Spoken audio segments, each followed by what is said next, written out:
Ginaaghat ko kamo nga magkauro sa kita pamati ini nga programa Pamalandong. Usa ka programa nga nagpupukaw nga nagaaghat haaton han pagpamalandong han mga pulong han Dios. Mga pulong nga naghahatag haaton hin kinabuhi ngan paglaom. Mga pulong han Dios nga naghahatag hin kalamrag ngan kasulbaran han aton mga Awit sumasamba, sumasayaw sa'yo, naghihintay ng pangungkusa mo. Pagising sa umaga, naaalala ka, nasasabik ang puso ko na makapiling ka. Umahawig, sumasamba, sumasayaw sa'yo, naghihintay ng pangungkusa mo. Maupay nga aga mga kasangkayan. Salamat han Dios. Bag-o na liwat nga adlaw, bag-o nga kusog, bag-o nga kinabuhi nga ginhataghan Dios san kada usa. Gising-gising na bugo sinirangan Visayas Region 8. Kumusta sangkay? Higala igsoon, my friend. How are you today? Woo! Hapit na good. Salamat ang ginuton kay usa na liwat kaadlaw nga mainuswagon. Usa kaadlaw nga mabinungahon, usa kaadlaw nga punuhan grasyahan Dios kay kaupod naton permi an Ginoo. O pasensya na to ha aton mga naka subaybay ha Facebook, medyo mahinay itaton. Connection didi. Bagan naging kasama na da init mga network gihapin ko. Sorry, kung ano nakisabay liwat balita ano ba nangyari oy nga tanan nalaada ini nga area din ni Hapinas. Sobra ada na nga tanan. We need to pray for our nation. Actually nasaring ako din ni anaton mga leaders sana mga may dagad man mga sincero pa nga nag-aalagad hulusan ira pagserbisyo, pero sana diri maalakbitan it mga sincero kay actually saring ko pa giimbestigaran at bugas. Kamatuuran ito diri man kita ada, pero kutubit na kabati yan na kaya actually ito nga ginyayakan nga 25 pesos kaya 20 per kilo kaya. Oo. Kasi kung sincero at Pilipinas inangkat itong gimpalit nga mga bugas sa ibang nason, kaya. Kung sincero la. Sincero. Waray mga kurakot. Bisan diri na kita mag-produce, kayang-kayahan talaga. I-lower naton to 25 to 30 per kilo it bugas. Honestly. Ngan 5 years tikang yan kung gusto good naton nga ang Pinas mag-produce, mas mura pa sa 20. Matuuran sangkay. Oo. And ito nga namamati siguro nga diri farmer or bisan farmers, mas rin nga, imposible itong siring ni Pastor Sito.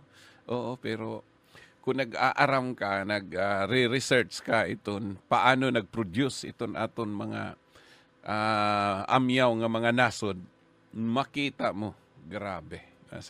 Labi na ha Pilipinas, nga anhiha aton an iskwilahan, han pag-produce in pinakamaupay nga variety and rice. Sana all. Pero amo manggod salit ipanalangin naton. Kita nga mga pastor, kita nga ada ha buruhaton ha Ginoo. Ay nakita pag-apil-apilit politika. Wali na lang kita nga mag-ampo kita, di ba? Kita nga mga Kristohanon, ay kita pag-ura-ura maging mainampuon, nga magdeklara kita kay muuswag. The more nga magiging positibo ka, the more nga ipaswag kita at Ginoo. Kahit mga tao nga mga niga, puno ito kahadlo, kabaraka, niga, negatiba. Amo balita kay ano nga naglakpitan tayo ni Evil ang introduction sangkay. Tungod kay yan ang adlaw. Amo ini at pamalandungan. Pero bisan pa man ito, salamat hang Ginoo tungod kay usa na liwat ka adlaw nga mainuswagon, usa ka adlaw nga mabinungahon, usa ka adlaw nga punuhan grasyahan Dios. Kay kaupod naton pirmi ang Ginoo, and every gising is a blessing. Karasala, no? Nagmata pa kita. Lord, salamat, kay nagmata pa kami. Bisan tuod inigmata naton medyo kadagios aray. Agoy, may dana sounds. Uy. Pero padayon lagi apon, tungod kay kaupod naton pirmi ang Ginoo. Adi, yan ang aga, padayonon ta naton yung pamalandungan kakulop. Medyo mahinay talaga ang internet. Naton connection sa Facebook, diri ko kamo makikita. Labi na diding, nakamonitor kami, pero agoy, pati ito network, abot ano nat nananabo. Kami ha church, medyo 3 months na. Yan. Waray good So aton ini padayonon an Matthew chapter 2 verse adi kita padayonon tangad to ha the whole chapter na ini. So in Matthew chapter 2 verse 16 to 23 nasaring. Galit na galit si Herodes nang malaman niyang nilinlang siya ng mga taong galing sa silangan. Kaya inuutos niyang patayin ang lahat ng batang lalaki sa Bethlehem at sa mga lugar na nagpaligid nito mula 2 taong gulang pababa, sapagkat ayon sa nalaman niya sa mga taong galing sa silangan, 2 taon na nakalipas mula nang una nilang makita ang bituin. Sa ginawang kalupitan ni Herodes, natupad ang sinabi ng propeta Jeremias na may marinig na iyakan at malakas na panaghoy sa Rama. Iniiyakan ni Raquel ang pagkamatay ng kanyang mga anak at ayaw niyang magpaaliw dahil patay na ang mga ito. Nang namatay na si Herodes, ang anghel ng Panginoon ay muling nagpakita sa panaginip ni Jose doon sa Ehipto. At sinabi nito sa kanya, bumangon ka't iuwi na ang bata at ang kanyang ina sa bayan ng Israel. Dahil patay na ang mga nagtatangka sa buhay ng bata. Kaya bumangon si Jose at dinala ang mag-ina pauwi sa Israel. Pero nang malaman ni Jose na si Archelaus ang naghahari sa Judea kapalit ang ama nitong si Herodes, natakot siyang pumunta roon. Binalaan siyang muli ng Diyos sa magitan ng panaginip, kaya tumuloy siya sa lalawigan ng Galilea at nanirahan sila sa bayan ng Nazareth. Kaya natupad ang sinabi ng mga propeta na tatawagin ang Kristo na Nazareno. Wow. Nazareth.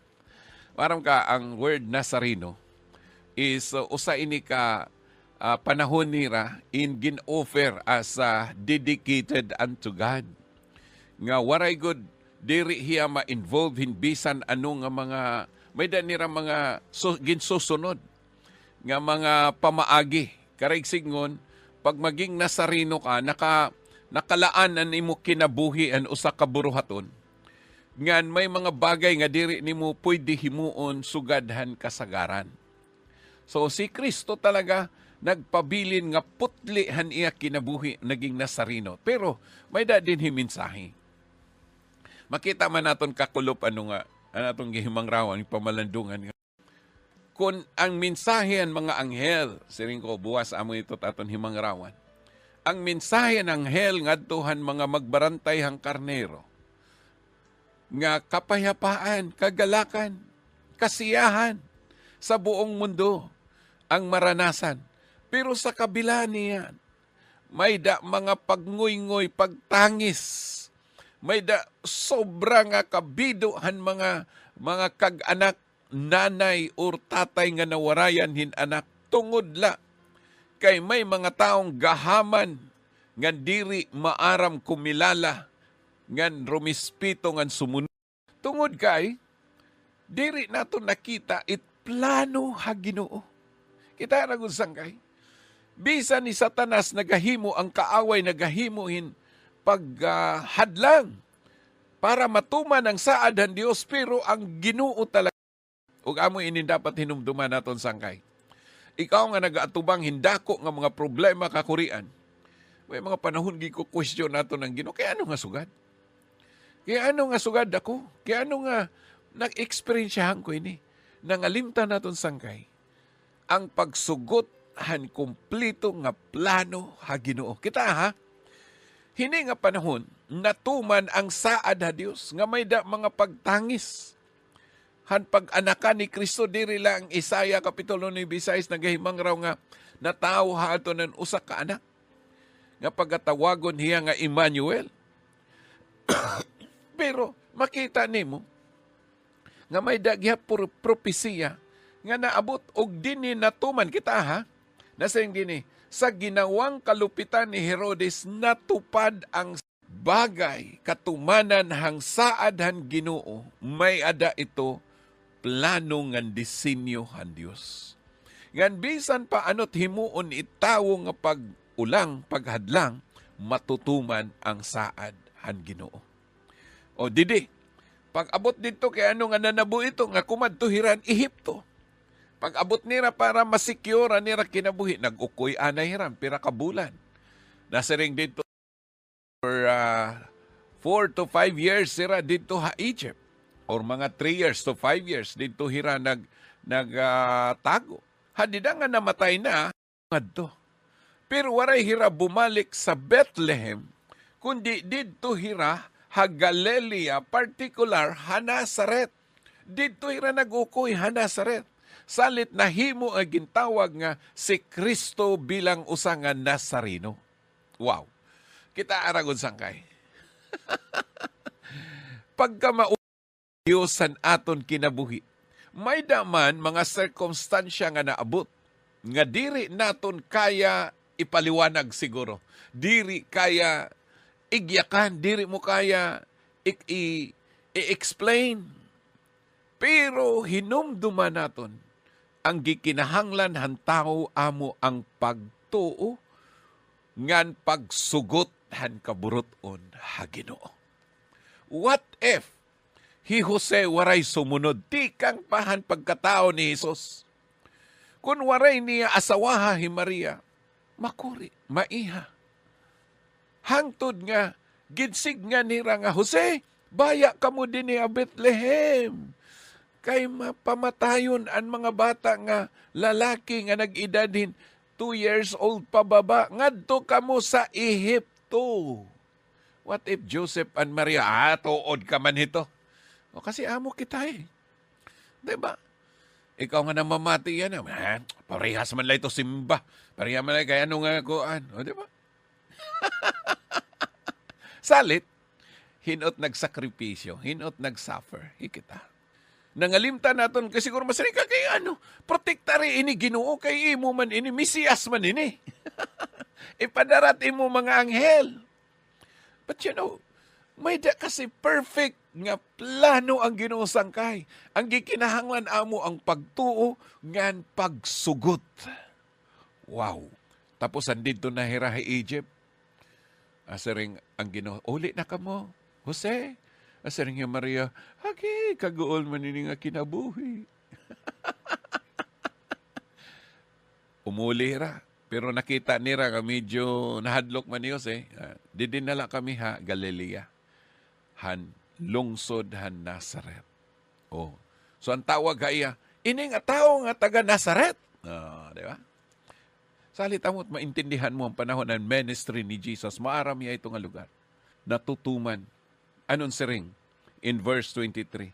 At nanirahan sila sa bayan ng Nazaret. Kaya natupad. Look at that word ha. Natupad. O did they have verse 17? Natupad ang sinabi ng propeta. Look at that sangkay. Salit, haaton kinabuhi, waray man nagyayakan nga natuman amo init plano. Salit, ang pinaka-basis naton is the Word of God. Ikaw yan ang aaga sangkay. Gintuman ba nato? Ang mga pulong ha Diyos para matuman ang kumplito nga plano ang atong kinabuhi. or diri kita marang pagtapod salit sugad kita kan Herodes nga nawara ha direksyon tungod han kahadlok ka baraka. Yan ang aga na akong mga pagampok.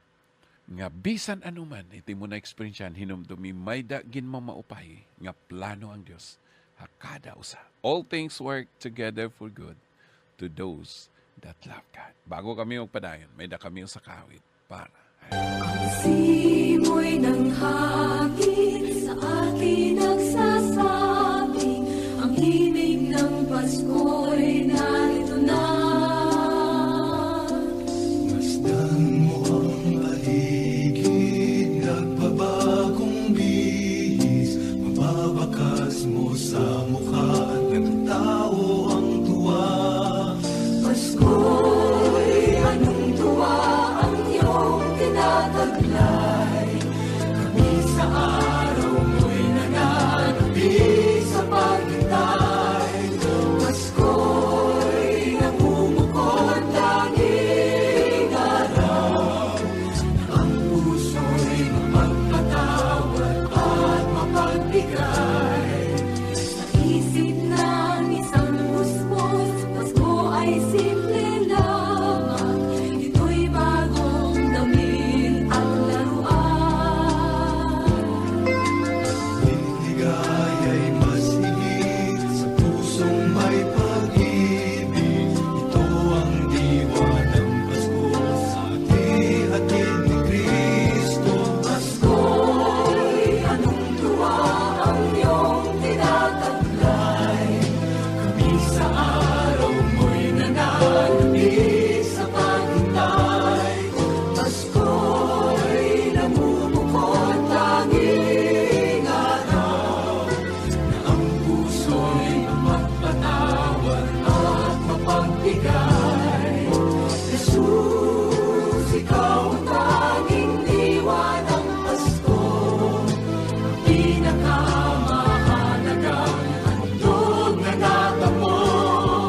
Pasko'y hindi Pasko kung puso'y sanay. Si Kristo ay di pa rin dito nananahan.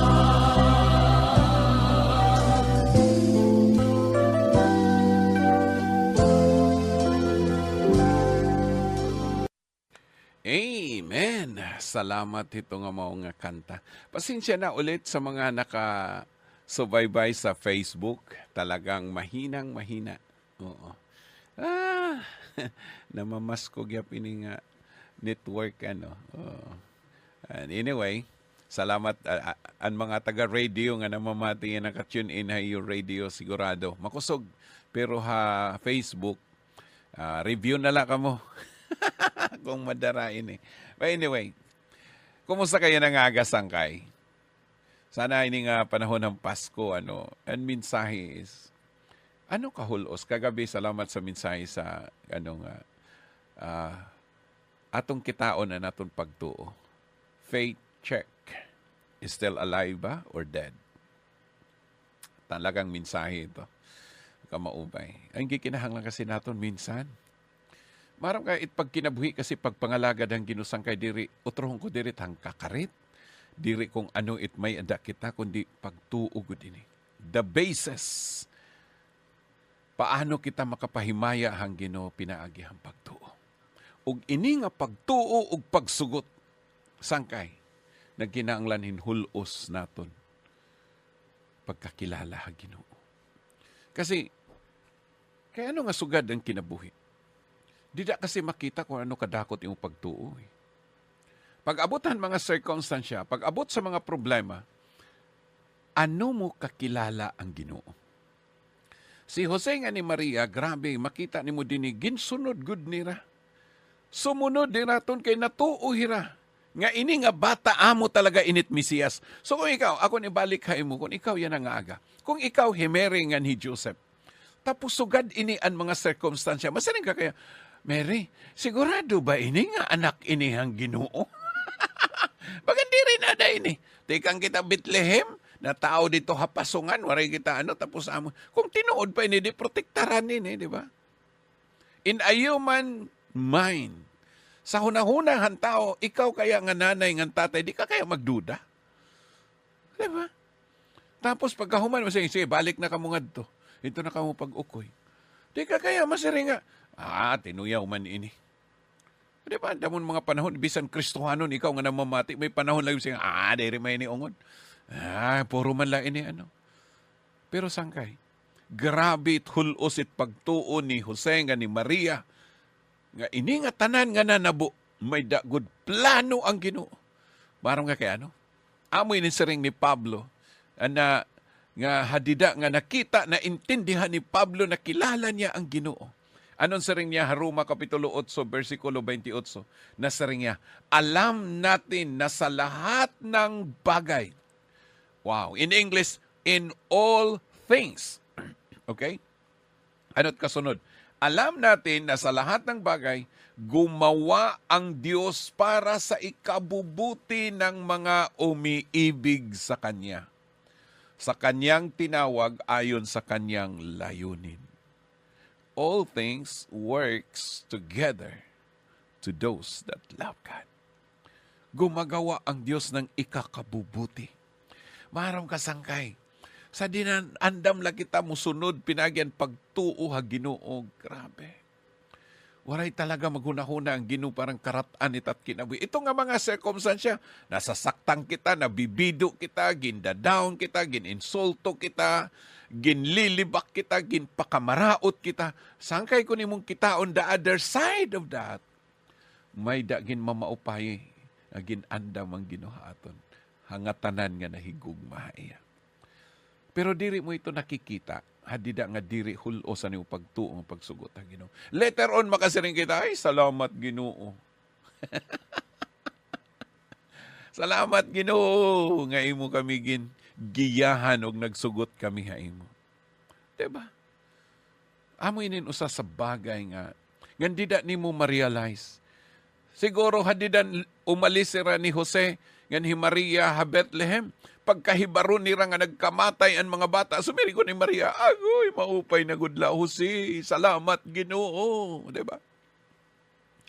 Dida ka na makakita ang gimbuhat ang Ginoo, hadida nga sumunod ka. Lumakan ka hinpagsugot ha Ginoo, later on, dida mo makita.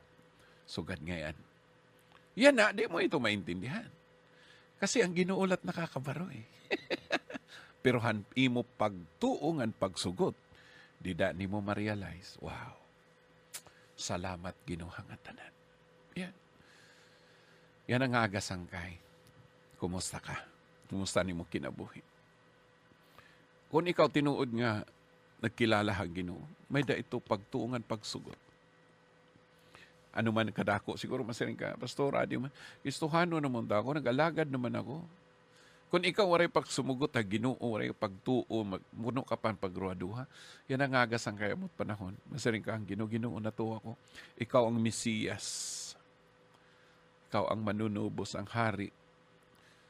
Paubos ako na kalugaringon, kilalhon ko ikaw. Nga akon magtaralwas. Ang Ginoo.